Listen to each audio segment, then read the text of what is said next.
In this video, I would like to teach you how you can make this liquid glass slider in DaVinci Resolve for free. Yes, you can do it whether you are using the free version or the studio version of DaVinci Resolve. I divided this tutorial into 4 parts so it will be easy for you to absorb. And I made sure that I put arrows, outlines, etc. to make sure you will not be lost in the middle of the tutorial. By the way, I'm John, a professional podcast editor.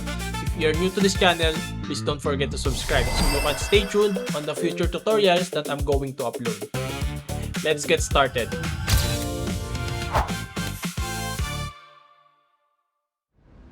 First, let's set your background node and the slider track. Drag your background into the timeline. Alright. It could be a video or an image. Stretch it to fill the screen. Make sure there's no black bars there. Alright. Once done, click Effects. Search for Fusion Composition. And drag it to your timeline on the layer 3. Make sure it covers the start and the end of your background. Just like that. Right click your Fusion Composition and click Open in Fusion Page. Now you are in Fusion Page. Hit Shift and Space. Search for Media In or MI and click Add. Go to Media Source, change timeline to background. Okay, connect the output of your Media In to the Media Out. Now, this is your background. Okay, drag a polygon node and a background node. Connect the output of polygon node to the input of the background node. Connect the output of background node to the output of this media in. As you can see, it automatically creates a merge node. Click the background node, change its color to gray. Okay, something like that. And then click the polygon node, create a line. Just click your screen and then hold shift to make sure it is perfectly straight or perfectly horizontal. Like that. And then adjust the border width to 0.015. 0.015. Okay. Click the merge node and adjust the blend to 0.75. Now that is your slider track. We need to animate it. Move your playhead to frame 0. Click your polygon node. Adjust the length to 0. Click this diamond icon to drop a keyframe. Press the right arrow 15 times to move 15 frames forward. 4, 5, 6, 7, 8, 9, 10, 11, 12, 13, 14, 15. And then adjust the length value to 1. Let's watch it. Okay, as you can see, the animation is very dry. I'd like to smooth it. Click Spline. In the Spline window, check length. So select your graph. Click Smooth. Alright, let's zoom in a little bit. Okay. Move your playhead, this one, into the first keyframe. That will be your guide. And then hold this handle and drag it here. So it is aligned to the first keyframe while it is still horizontal to the second keyframe. Pardon my English. I'm so sorry. Now, if we watch it again, it will be much smoother than before. That's better.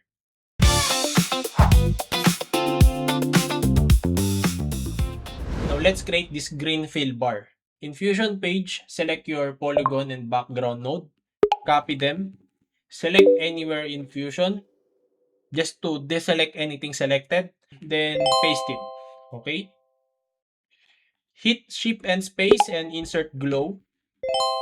Connect the background node to the input of glow and connect the output of glow to the merge node. So as you can see, it created a second merge node. Change the background node color to anything you want. So for this example, we'll use green. Okay. Click the second polygon node and make sure you remove all the keyframes. If you look closely on the time ruler, these white lines, these small white lines are your keyframe indicator. So if you move your playhead there, you will see this is glowing orange. So just click it to remove the keyframe.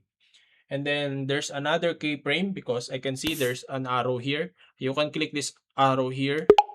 It will bring you directly to the nearest keyframe on the left side, of course. Okay? Click this again to remove the keyframe. So as you can see, there's no arrow here, and then there's no keyframe indicator on the time ruler. So it means this polygon node has no keyframes now. Now, we need to find where the animation of the second polygon node to start. We need the animation to start after the slider track finishes its animation. So you can click the first polygon node, and you can see this is the keyframe indicator, which means the animation of this polygon node finishes here. Just align your playhead to the keyframe indicator here, and then click the second polygon node. That's where our animation will start. Make sure the length is 0. Click this diamond icon to drop a keyframe, and change the level value to 0 and drop a keyframe. Okay? Press the right arrow once to move one frame forward, and then change the level value to 1. Okay, it automatically drop a keyframe. Press the right arrow again 29 times to move 29 frames forward. 1, 2, 3, 4, 5, 6, 7, 8, 9, 10, 11, 12, 13, 14, 15, 16, 17, 18, 19, 20, 21, 5, 6, 7, 8, 29. Okay, adjust the length. So the length depends on the value you want to show. You can adjust the length by dragging this slider, or you can just put the value here. In my example, let's do 75%. So I'll just type 0.75 here. Okay, so that's the 75%. So let's watch it. Let's make the fill animate smoother. Click spline. All right. Let's uncheck everything so it's not messy. All right. Click length, select your keyframes, click smooth, and then drag your playhead to keyframe 1 that serves as your guide, and then drag this handle about the first keyframe. Make sure it is horizontal to the second keyframe. Okay, let's watch it. That's smoother, definitely better, 100%.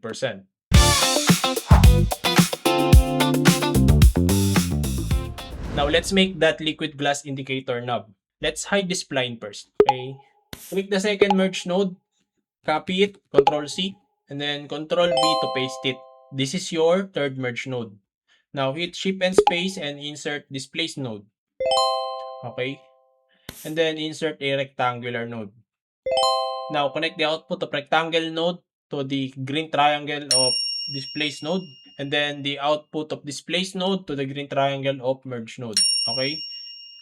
Connect the output of rectangle to the blue triangle of the merge node. And connect the merge to output to the yellow triangle of displace node. Click the displace. Change the offset value to -1. Change the refraction strength to -4. And adjust the spread according to your liking. The more spread, the more glassy it will be. And you can click the rectangular node and adjust the height, width, and corner radius. Alright. And width and the radius. So big.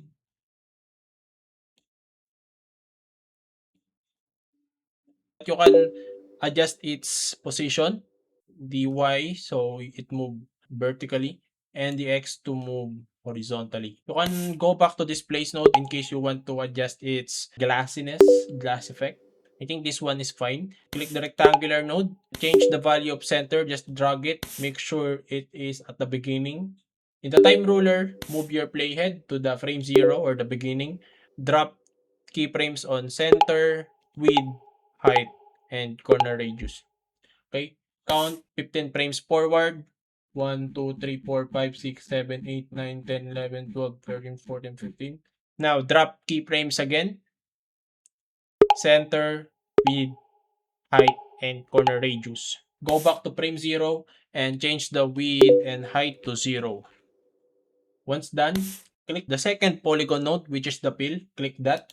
Okay. You need to find the keyframe when its animation finish. This is the keyframe indicator for the last keyframe. So click that. click your rectangle again, okay, and move the center X into the end of the peel, okay, just like that. It animates your liquid glass to move forward. Now, to make it smooth, click spline and let's uncheck everything. Under rectangle, click displacement, select both your keyframes and click smooth, okay. Adjust your playhead, just align it to the first keyframe. Once done, drag the handle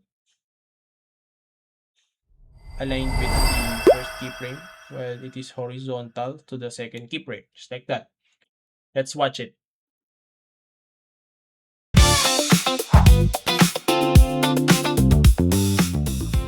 Now let's add text labels and data values. Let's go back to edit page. Move your playhead at the beginning. Count 10 frames forward. 1, 2, 3, 4, 5, 6, 7, 8, 9, 10. Okay, let's zoom in a little bit. Click effects, click titles, and search for zipper. Drag it to your timeline. Okay. Make sure it is aligned with the playhead so it starts after the 10th frame. And drag its end. Make sure you align it to the end of the fusion composition and the background. Okay. Now, click the zipper, go to inspector, click title. You can change the upper text controls and bottom text controls. You can also customize the color, the font, etc. So anything you can see here, you can customize. So I'd like to put sales percentage. And here 75%. Let's change the font to Inter. Alright. Change the color to white. Here, let's do Inter semi-bold. Alright. Once done, click settings. You can adjust the zoom and position to position the text. Okay, I think that's fine.